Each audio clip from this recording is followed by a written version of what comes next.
Marco Haller, he's the man on the front. Turnison, he thinks this is too early. He looks back. Where's Groenewegen? He's got a rider from Lotto Soudal behind him. On Groenewegen's wheel is Caleb Ewan in fourth wheel, but into this headwind it is very easy to get swamped. And that's what's happening now. Mercure goes. He's got Richesi in the wheel. Viviani, Sagan. They pass Groenewegen with Ewan. Groenewegen, he tacks on to Peter Sagan. Christoph next to him, they're battling. Caleb Ewan behind Christoph. Ewan is in 7th position. Goes now. He goes when Richesi starts. Ewan out in the wind.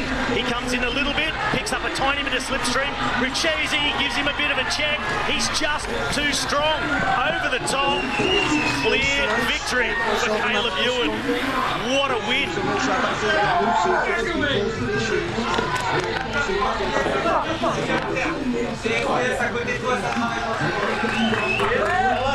This is the team that made the commitment from the first metre of the race, and this is the man who came and rode the final kilometres before the stage started. He had to negotiate his way around Richesi, who washed off a little bit of speed, but not much, because Caleb was coming with momentum. Photo for second and third.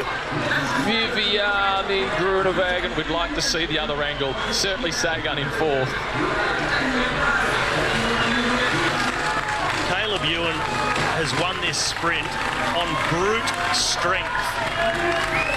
At first, tactically good, following Groenewegen, but they were on the front too early with Turnison and Janssen. They got swamped from behind. He has ignited the jetpack. Track him on the left-hand side, 64k an hour, and this is into a slight headwind. A lot of that 67, getting down, getting aero. Groenewegen, he's coming. It's too late. It's already been won. Second for Viviani, third for Groenewegen, but that is a win by a length. And Bonifacio in fifth, mind you, so their first top 10 finish, and you said he'd be finishing fifth. Well played. For Caleb Ewan, he had Roger Kluger getting there earlier. Yes, but the boost did part of the last lead out, but it wasn't a classic style lead out. A lot of that last 500 metres, in fact, all of the last 500 metres was on instinct. He's a natural born sprinter. It is. He was just searching for the line and knows his way to go and get it. But you've got to have the legs. He had huge motivation. He hasn't switched off after that first stage win. He liked the taste, and he's back for the second course. He can get through the mountains. He'd love to win in Paris. Who wouldn't? That's the next goal, of course. So, over the hundreds of years, another stage, listen in. Clearly you enjoy rest days. You won after a rest day to lose to do it again here. Yeah, to be honest, I felt so bad today during the day. I think the heat really got to me, and you know, I was actually suffering so much, and I was almost about to tell Max to get off the front because I was really suffering. But you know, I had extra motivation today. My daughter and my wife are here, so yeah, I'm so happy I could win for them. Take us through that final kilometre. Yeah, I thought we were too far forward. And I had Jasper on the front with Dylan on the wheel with 1 kilometre to go, so we weren't in an ideal situation with 1k to go, but he did such a strong pull. Quick step came past and I lost a few more positions than I wanted to, but I looked at this finish actually at the start of the day and I played all the scenarios in my head, and one of the scenarios I played was if I was too far back. I think if you watch it, I lay off the wheel and really take a run at it and start sprinting before the rest of the guys, and yeah, it worked. You just won 2 stages of the Tour de France, can you believe it? Not really, you know, I said before that it was a dream to be here, and yeah, I mean, it was such a big dream to win 1 stage, and now I've won 2, so I can't believe it.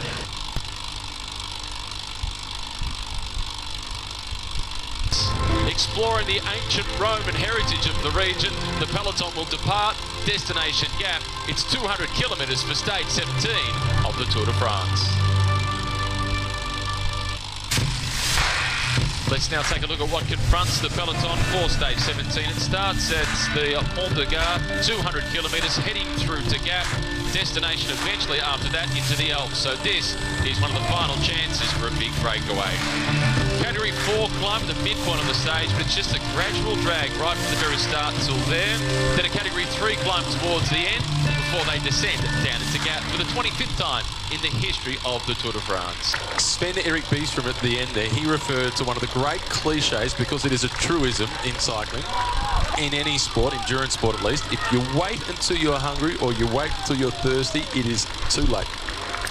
Absolutely correct. So sometimes it's a case of the more things change, the more they stay the same. And that old adage is certainly one of those. But it's become so much more scientific in recent years. And things like weighing the riders pre and post stage to gauge their level of dehydration. But there's always the rules of thumb that work. And bear with me on this one, but one of the really easy ones for hydration is when the urine is clear, you're hydrated.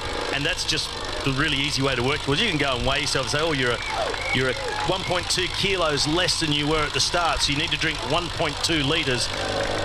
You've just got to keep drinking until you need to go to the toilet every 20 minutes to half an hour. You know you're properly hydrated. And we see so often at the start of the stage, once the breakaway is established, and it might be after only 5 kilometres, particularly on a flat stage in the first week, automatically you see riders stopping by the side of the road to take a nature break. It's so important to be super hydrated at the beginning of the day. And it's not just water, and it's been really more in the last 25, 28 years. So from in the 90s that the electrolyte sport drinks really became a thing in sport, and that is also really important. But also get the right mix. You can't completely fill up on electrolyte, and a lot of riders like to take one bidon of each, one electrolyte, one plain water, and then also what you're drinking post-stage as well to replenish the electrolytes and get your body completely back in balance and everything that the muscles need to recover as we just fly across l'Église Saint-Germain in Faucon. And the actual construction of that church isn't known, but it got a lot of restoration work in the years of 1668 and 1677 throughout that period, where they added the small belfry that you can see at the top of the church as we look at one of the most famous climbs in world cycling, the Mont Ventoux. And we look at the most difficult piece, the moonscape. You see that line where the vegetation stops and it just turns to the white rocks. The sun reflecting off it on a hot day cooks you. It can be freezing cold up the top on a summer's day as well. And windy. And when the wind gets up, it is incredibly difficult. It's not steep towards the top, but you're getting to altitude, and quite often the wind is coming in from the west and blowing a headwind into all this last part as it funnels its way around the mountain. Haven't had a lot of fun experiences going up the Ventoux. Amongst some of the most famous images from this climb, one of them dates back to 1987 when it was an individual time trial won by Jean-Francois Bernard, the Frenchman whose son is riding this race, Julien Bernard for Trek Segafredo. Can you imagine riding an individual time trial up Mont Ventoux? At least it's short. The Ventoux climb is 21 kilometres long. I think back to, I think it was the last time I rode the Ventoux in the Tour de France. It was a 221 kilometre stage. The final 21 was the climb. The first 200 we covered in 4 hours. You're joking. No. I'm still scarred. Absolutely. One of my favourite stages. It was horrific. One of the favourite stages I ever watched of Mont Ventoux was 1994, the big breakaway from Rouvy. And he got to the bottom of the climb, was somewhere in the vicinity of 20. Yeah, you had over 20 minutes. Yeah, over 20. And they didn't finish at the top. They went over the other side. They descended down to the bottom. And he managed to just hold on by a couple of minutes in the end. And he tipped his hat. There was no helmets worn at that point in the Tour de France. He tipped his hat as he went across the finish line. It was a great win by Rouvy back in 1994 over the top of the Mont Ventoux. This is Jesper Sturden from Trek Segafredo. Nat Nilberhani trying to keep the body temperature down just a little. Fun fact about that stage win, it was his only win in the professional peloton. He held on to win by 3 minutes and 39 seconds. He was out at his maximum lead on that stage. And I remember remember being in the gruppetto with him and with Magnus Backstedt. He was the heaviest rider in the peloton in the years he rode the Tour de France. A couple of others like Stuart O'Grady, Hank Vogels and myself, going downhill in the Alps with Eros Colli and Magnus Backstedt. You had to hang into their slipstream. They just descended so fast with the weight, the momentum created by their weight. And we were often over 100 kilometres an hour. So with Eros Colli, he probably extended his gap coming down off the Ventoux. Yeah, and technically both those guys really good descenders. It's not just a matter of the weight to gravity equation. Both really good through the corners. Yeah, technically very good as well. Yeah, carrying speed through the corners and brave. Got some good guys up in the break for this type of stage. We saw just coming through to the front earlier was Gorka Izagirre, but also with Magnus Cort and Omar Freire. Freire is definitely up there. Cort. We saw Cort up there. He was definitely up there earlier. He was up there early. We better just do a double. We should do a double check on Magnus Cort. I don't think he's longer. I don't think he's in that break anymore. He has been dropped off the back, and Magnus Cort is no longer part of those 33 riders off the front. He was active very early, but no, indeed, he has not made it, just two. They have Omar Freire and Gorka Izagirre. Freire won a stage last year. Gorka Izagirre has been a stage winner at Grand Tours in the past. But Freire is a man who has the strength to go on the attack on his own, in a small group, get over that final climb, and he's got a fairly handy turn of speed at the finish as well. That stage when he got to Mende last year was incredibly strong. Came back on Jasper Stuyven, who in the end we were cheering for to make it. It was such a great move that he made. He just literally hit a wall. The wall that is the climb up to Mende. It is indeed. But for either of those riders from Astana to be able to win the stage, Omar Freire or Gorka Izagirre, they need to reduce the size of this group. So we are in for some action in the final 60 kilometres of this stage. I think it will start to kick off. You can see the red number in the breakaway today. That's Alexis Goujar from AG Tour Le Mondial. He was in the breakaway yesterday. Daniel Oss with the flowing locks from the Bora Hansgrohe team. They also have Lucas Postelberger in the break. Number 22, sitting at the rear of the breakaway group, that is Casper Asgreen, who's been doing a lot of pacemaking throughout this race, mainly in support of Julian Alaphilippe, on occasion in support of their sprinter, Alia Viviani. As he did yesterday, it was Casper Asgreen's final couple of turns of pace up that last climb yesterday that brought an end to yesterday's breakaway group of 5. Yesterday for the Sunweb team, they made the decision very early on, Robbie, that they were not going to sprint as Michael Matthews being their protected rider. The sprint was going to be to set up the stage for Kees Bol. He ended up being involved in the crash that also caught out Jakob Poulsen, so Matthews got to do his own sprint. But this morning, he's a non-starter. The Sunweb team, they made the decision. He's in his first season in the pro ranks. Let's not rush things with him. We don't want him to exceed his limits into the mountains. So they've had him not start the stage today. Which makes it intriguing for me that they made him the number one protected guy yesterday. Well, maybe that was the thing. It's his last day. Let's let him have a go at it, but he was involved in that crash with Chad Hager. So they switched pretty quickly then to Michael Matthews, which shows that it's a really nimble team in terms of its thinking. But Michael Matthews wasn't overly delighted about being told at the start of the stage to work for Kees Bol. The white jersey of Egan Bernal sitting in 5th position in the overall classification. Be looking forward to the high mountains that are still to come over the next 3 days. Yeah. All these climbers and GC riders, you see them lined up by team. Ineos, Movistar, Trek Segafredo and Richie Port, and the Koenig Quick-Step further back there with Julian Alaphilippe. Just in his shoes, number 65, Mikel Landa.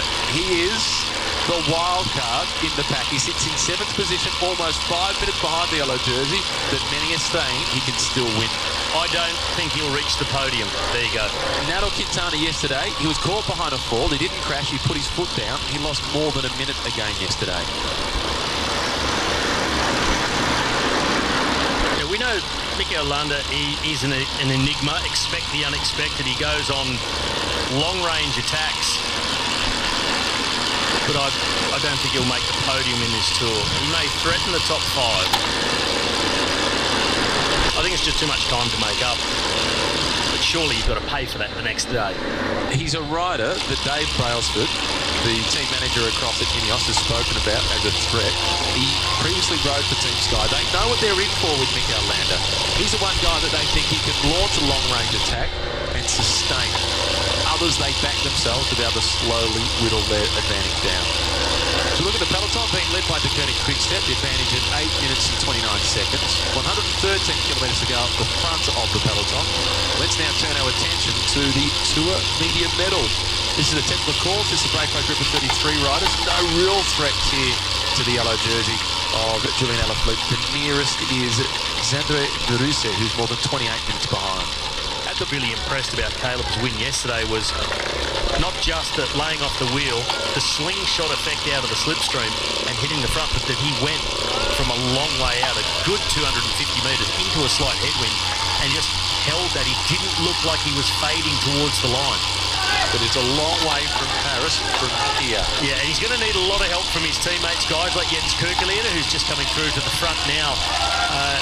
Maxime Montfort, everybody in the team, both Jasper de Boer sticking with him, also Roger Kluge. And Caleb said after the Pyrenees, he put a photo on his Instagram and said, with his teammates, I've got to thank these guys because it's them who got me through.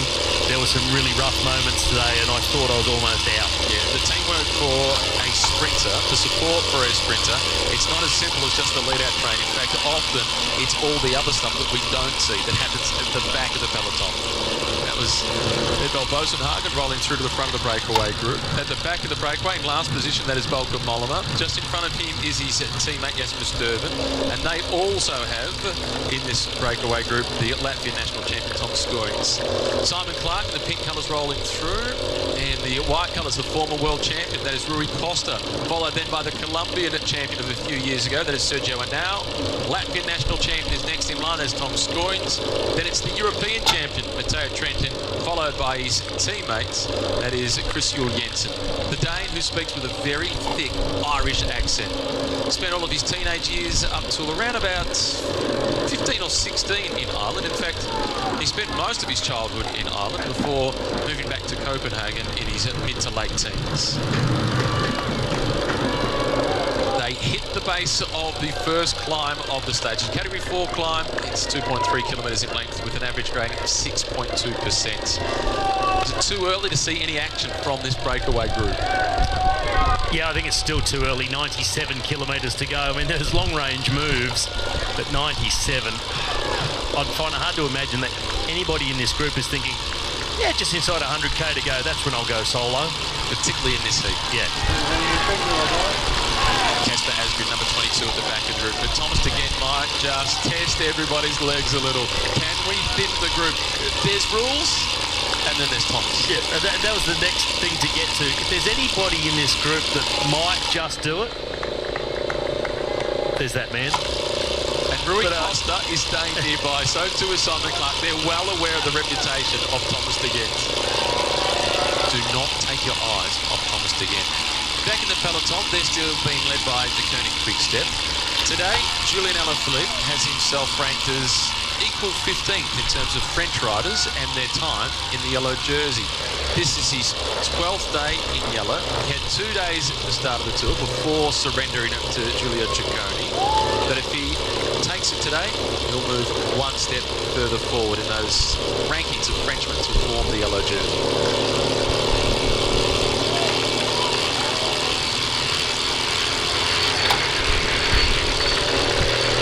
The one in Paris that the French really want. It's been 34 years since they've had it. De Gent followed by Bouchard. Good to see the Kiwi in the pink colours, Tom Scully in the breakaway today. Yep. He's organising another ride with his good friend Tim Wellens, who currently wears the King of the Mountains jersey. That's in Spain this year. It's a 750-kilometre loop that they're doing. Lots of gravel roads. It's Thomas who designs the course. He designs the kit they wear, and he makes all the decisions on the bike. Tim does what he's told. Good partnership. It's kind of like ours. Who's who? I just do what I'm told. Have you ever done what you're told? I'm going to ring your mum. What was Robbie like when he was 12? Did he do what he was told? I know your brother well enough to give me the inside information. I reckon Roscoe will tell me a totally different story. Yeah, we're a bit different. I don't do what I'm told, but I don't do all the planning. You do all the planning, well, of certain things. Yeah, you do the executing of the restaurant brilliantly. You are the master of picking the restaurant and the wine list. I just hand it over to Robbie. He's got it covered, and we go with the local cuisine and the beverages of the region. And I'm also happy with our roles in the driving, where if it's a complicated evacuation from the finish area, it's all Robbie, trust me. If it's complicated, it's Robbie. If it's simple, it's me who does the driving. I don't know what it is, but the car seems a bit narrower when I drive. And faster. It goes around corners quicker when you drive it. This is Dylan Toynes in the red colours for Bahrain Merida.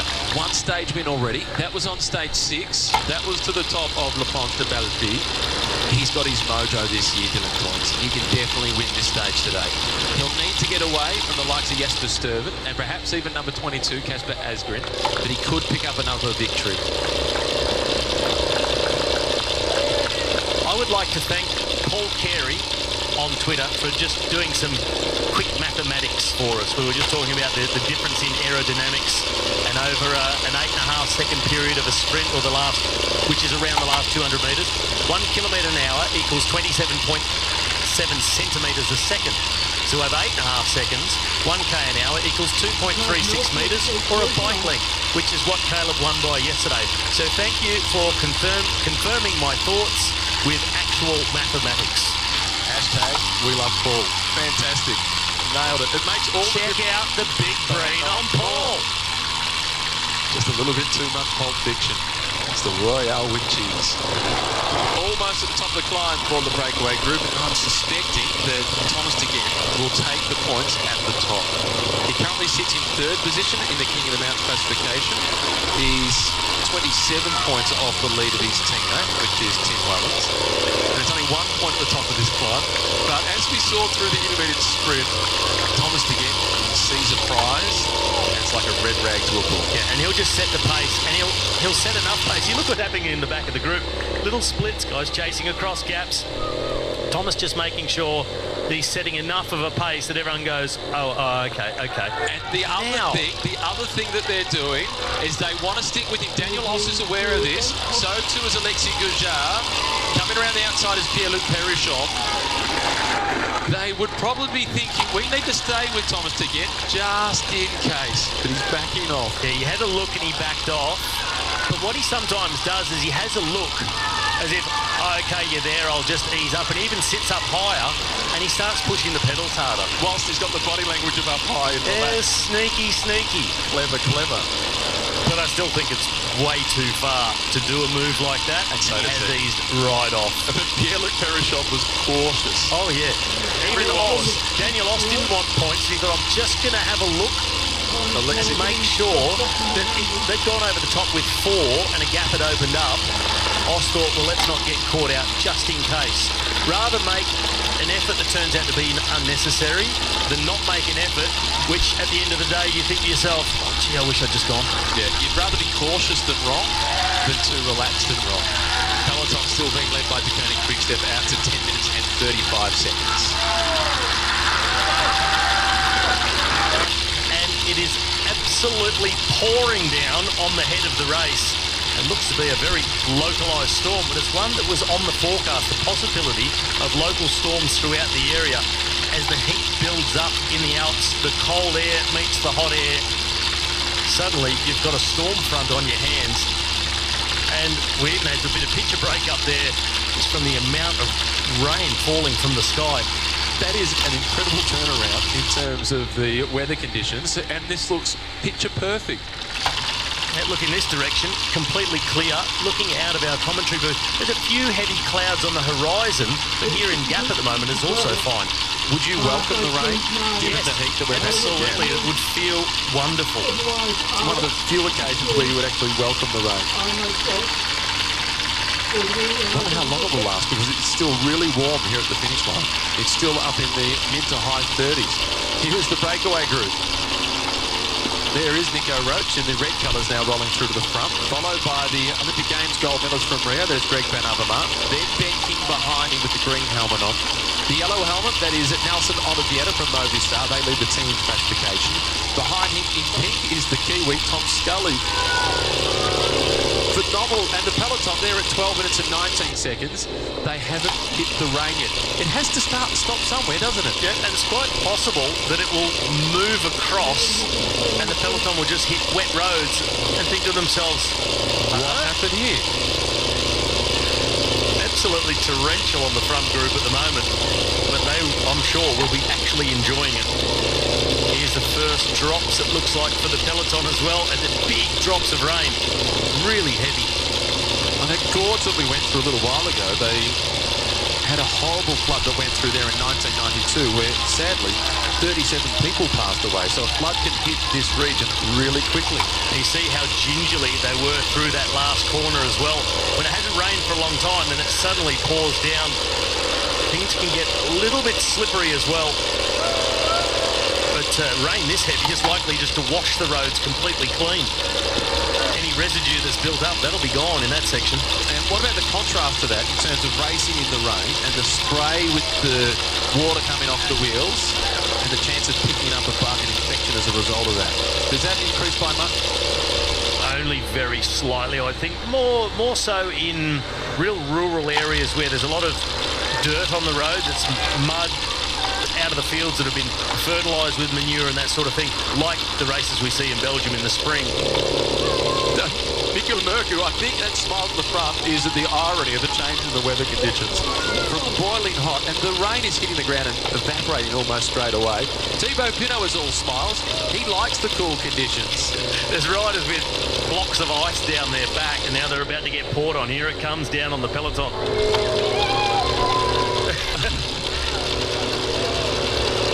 Julian Alaphilippe, I think he's saying, oh, well, at least we're going to cool off.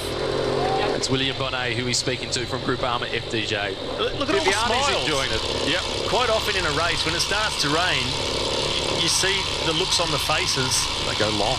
They get very long. And now, so many guys just started to smile, think, well, this is going to be really nice. Kind of like having a swim. We haven't seen a whole lot of the lavender fields throughout today's stage, which, as we head through the region of Provence, I was expecting to see more of it. I think we're just a little bit too far north. Well, north. Down around Aix-en-Provence, you see a lot more of those lavender fields.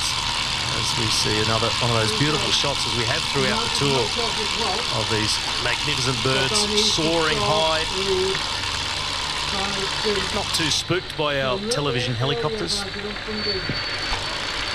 Not spooked by the rain either, because they haven't been hit by it yet. We've got additional votes to be awarded today. Alex Dowsett, Mr. Consistent. He's hunting down George Bennett. I'm going to award him 2 votes. 1 vote for the pause and 1 vote for the comment about, Geraint Thomas finding a way to crash at the end of the tour potentially, but locking him in for second behind Thibaut Pinot. Alex Dowsett, 2 votes. Long hesitation, the big R. Sounded like he was at the doctor. That incidentally puts him into clear 3rd place in the race for the Tour Media Medal. He's on 7 points. It's currently being led by George Bennett, who's on 12, and Thibaut Pinot and Geraint Thomas, who also got a mention from Alex Dowsett. They're on 9 votes. As the peloton is led by De Kooning Quickstep through Le Gorge de Meuge. What did you think of his forecast that Thibaut Pinot will win ahead of Geraint Thomas and Julian Alaphilippe? I think the first 2, reasonable enough. Yeah, why not? But if Alaphilippe cracks, I think it's going to be much bigger than that, and I think he may drop to the bottom end of the top 5 or 6. Yeah. If he goes. He showed signs of it the other day in the Pyrenees, but this tour has just given us so many surprises that should Alaphilippe hang on, I also won't be shocked. The tennis ball theory, if you drop the tennis ball, it bounces back and that bounce gets less and less. How much more spring does he get in his tennis ball after the rest day? We don't know. We won't know until tomorrow. It's not an exact science. Now, he had to be dropped up there by helicopter. Surely you wouldn't climb that. Rock climbing. He's got the safety rope. He must have. You can't drop somebody off on that with a chopper. It would be Worth watching if they did. I was just looking at all the loose-looking rocks up towards the top.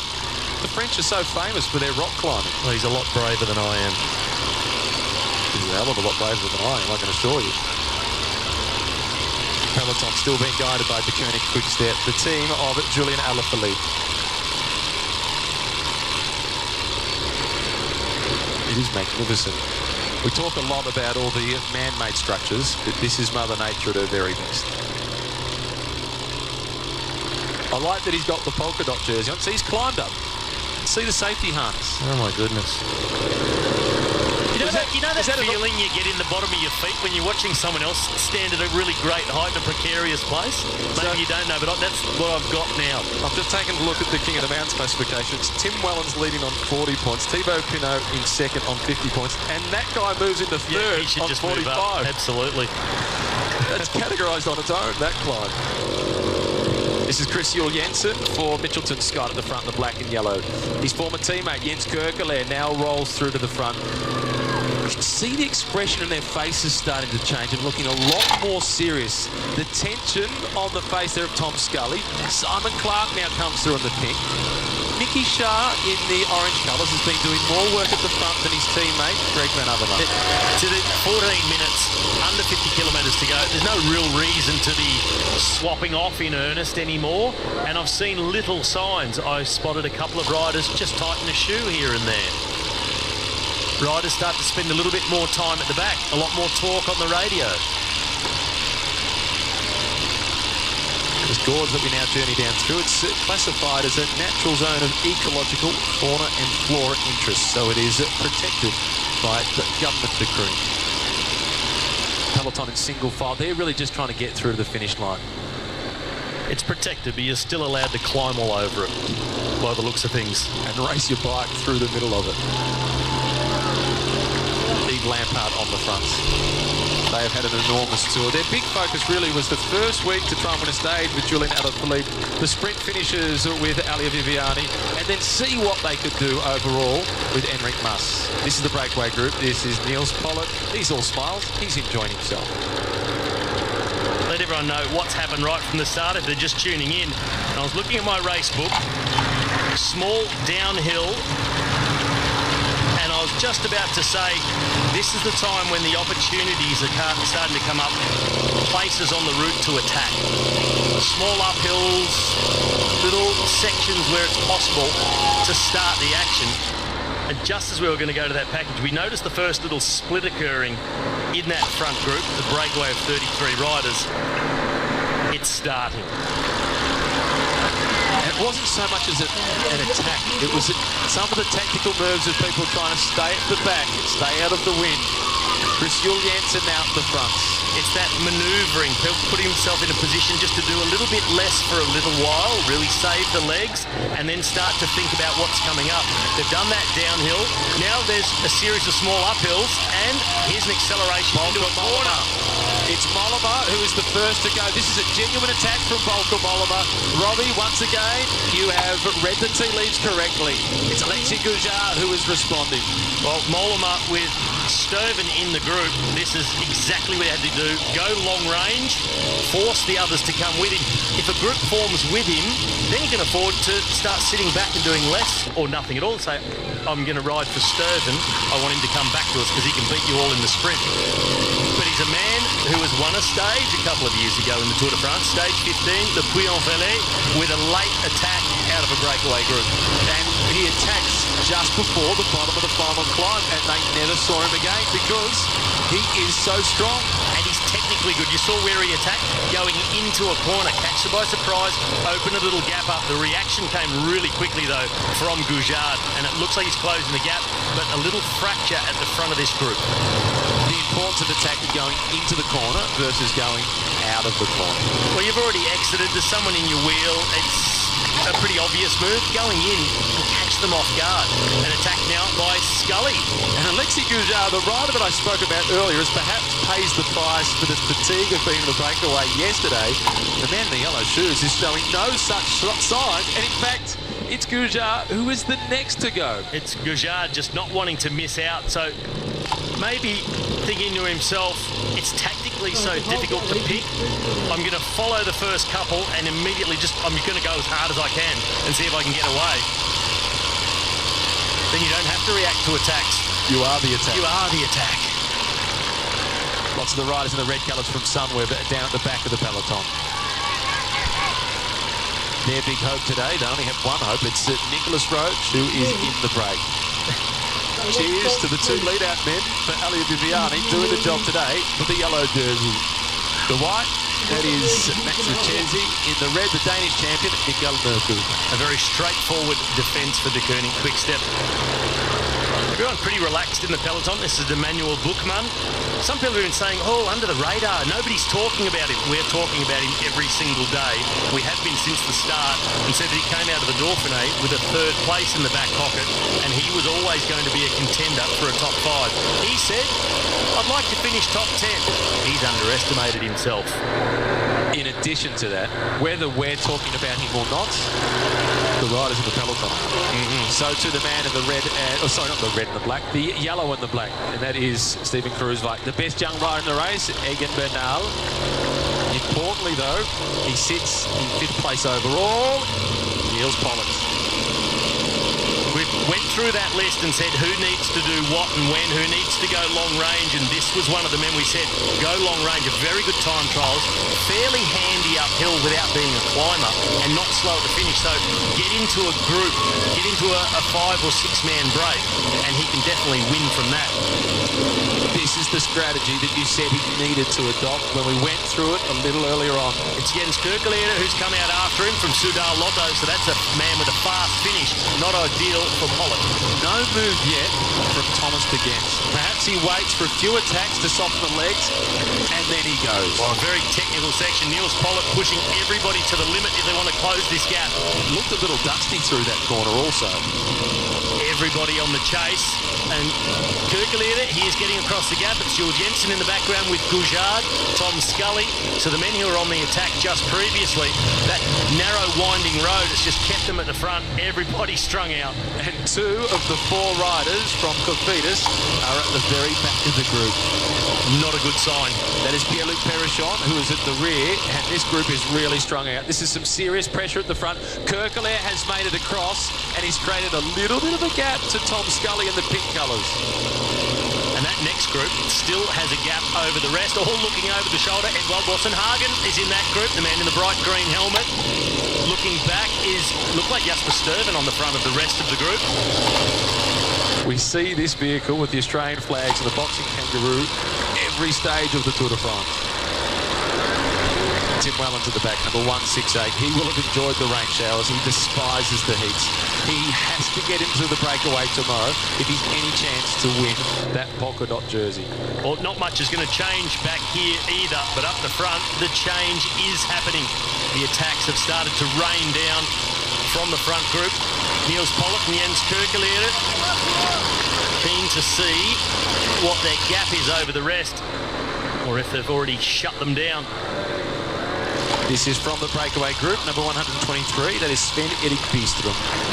And when he won the under-23 World Road Race title, Caleb Ewan was 2nd.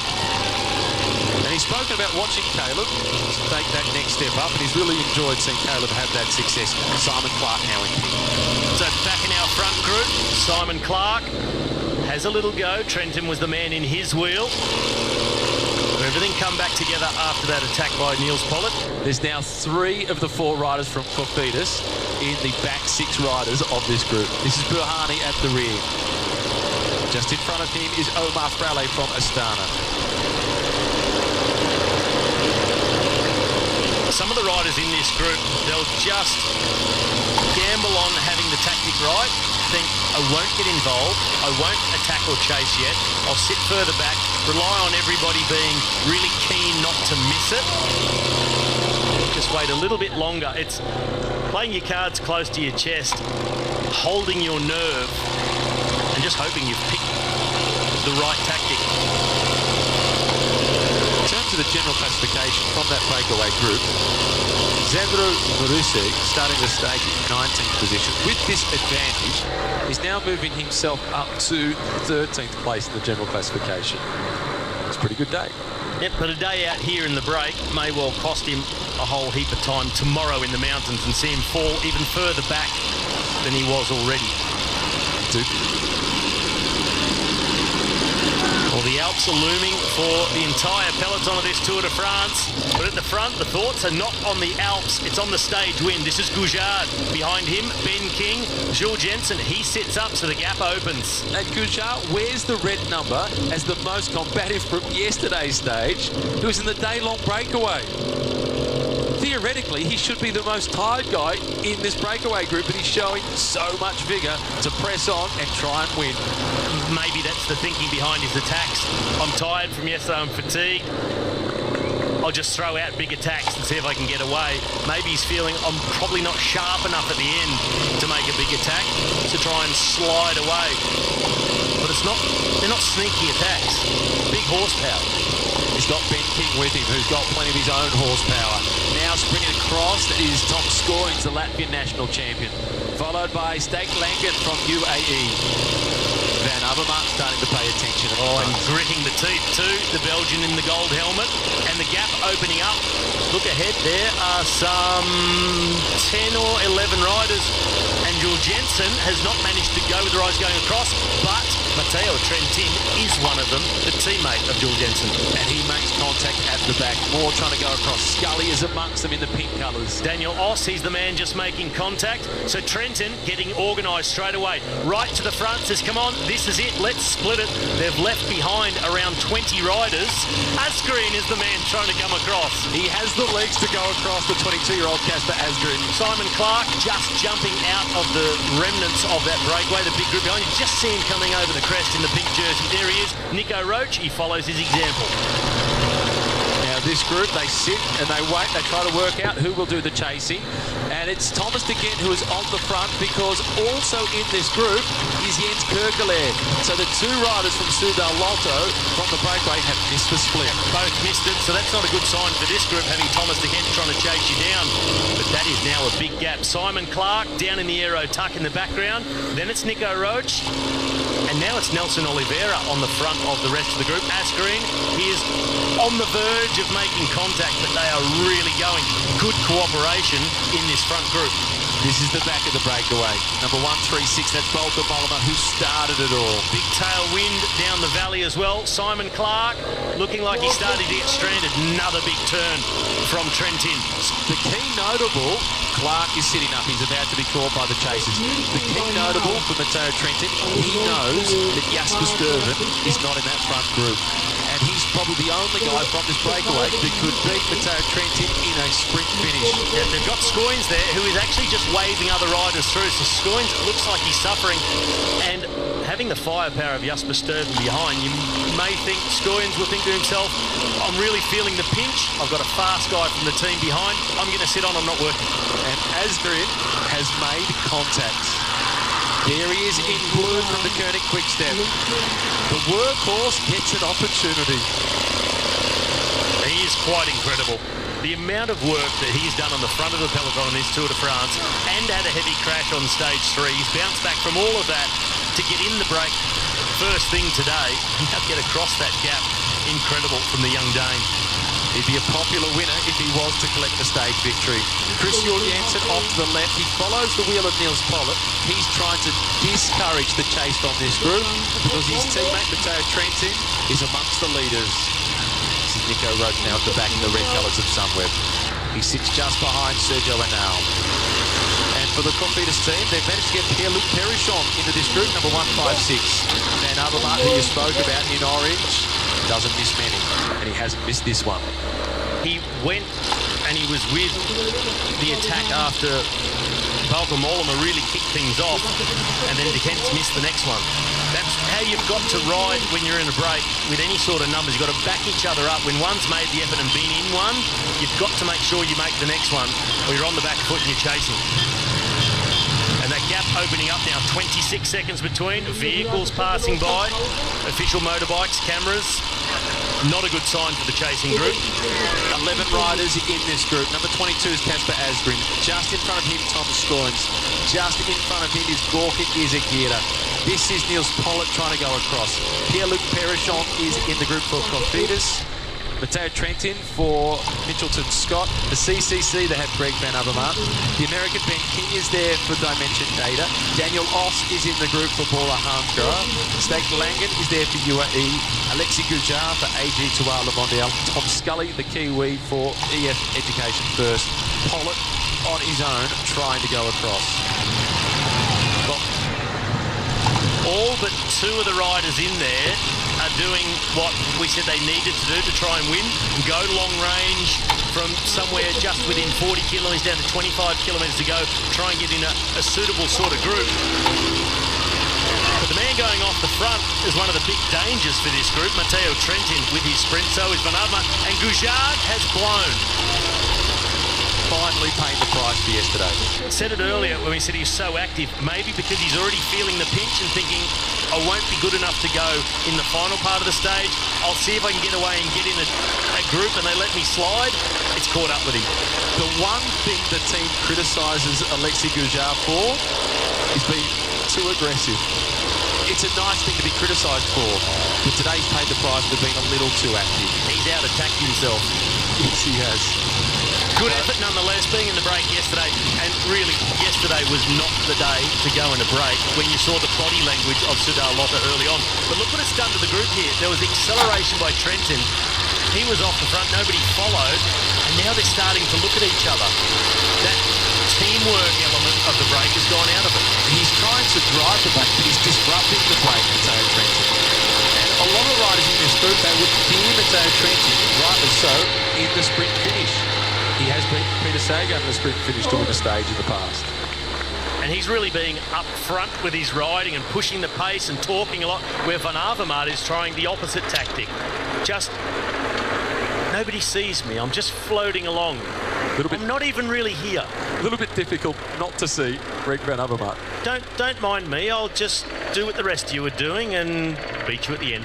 But he's shown his experience here. He's recognised that the pace has dropped off. It's losing cohesion. He rolls through and you saw the head turn back. He's talking to the others. Come on, let's roll.